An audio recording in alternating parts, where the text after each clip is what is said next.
Hi, hello, welcome back to my channel. This is my kidney TV, and my name is Oguntayo. So, growing up, my parents have this book titled "Where There Is No Doctor," and they usually read to understand what is going on medically among us, the children. Remember I said the title is "Where There Is No Doctor." And so, to the glory of God, today I am a registered licensed nurse in good standing. And my brother is a medical doctor licensed in Nigeria to practice in Nigeria and in the UK as a medical doctor.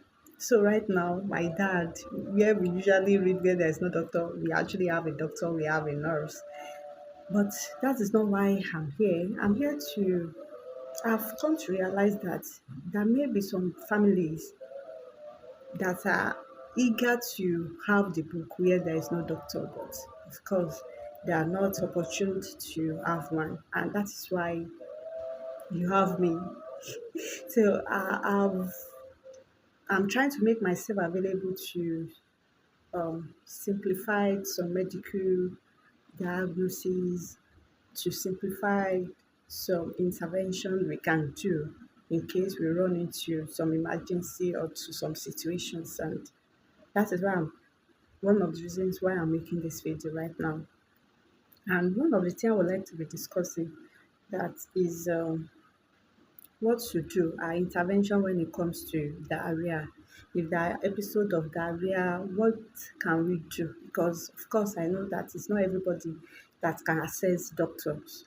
And of course there are some things, there are some measures that you can do that can actually make a significant impact when you have diarrhea. And that is why I've simplified this into three phases. When you have diarrhea, just think about three things.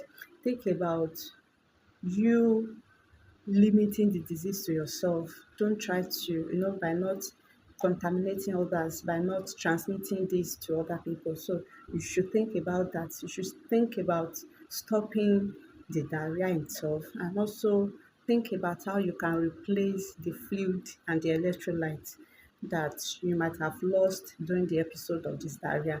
And when you think about these three things, you'll be fine. And of course, you will not be selfish to transfer this to other people. So what can you do when you have diarrhea? The first thing to do is to focus on how you can prevent or limit the transmission to other people by hand washing. When you go to the toilet, don't be in haste to come out of that toilet. Wash your hands. When I say wash your hands, I mean wash your hands with soap and water. But where there's no soap and water, you can use alcohol sanitizer. But try to wash your hands. It is actually important. The second thing to do is to drink oral rehydration solution. It is important. When you rehydrate yourself, you are replacing back the fluid and the electrolyte, especially the potassium, the sodium. So it is important you actually drink this. It is important you replace the lost electrolyte. It is important you replenish the lost fluid. So when you have diarrhea, try to drink oral rehydrating solution. It is something you can even make in the comfort of your home if you have sugar, if you have salt.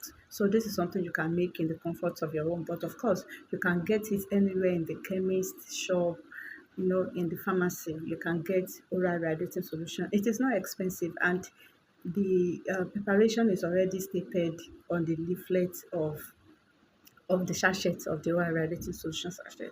The last thing you can do when you have diarrhea is to take the drug to stop the diarrhea, and the drug of choice is Imodium.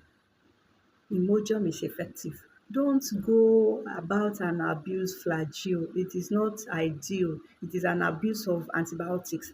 Flagyl, metronidazole, is an antibiotics. Don't abuse it because you have diarrhea. It is not only you don't do that. But if you have diarrhea, try to focus on taking anti-diarrhea drugs, which is Imodium. This is effective. So think about it again. Whenever you have diarrhea, or your child, your spouse, any member of your family has a diarrhea, try to see how you can You can replace the fluid and electrolyte by drinking the oral hydrating solution. Try to see how you can stop the diarrhea, that is by taking the Imodium, and of course practice a genuine hand washing. This is actually important. And so yes, that is one of the topics I will actually be discussing with us. When you do this, you will prevent the assault with the kidneys, and your kidneys will even be happy that you do this and you did this. So yeah, see you all.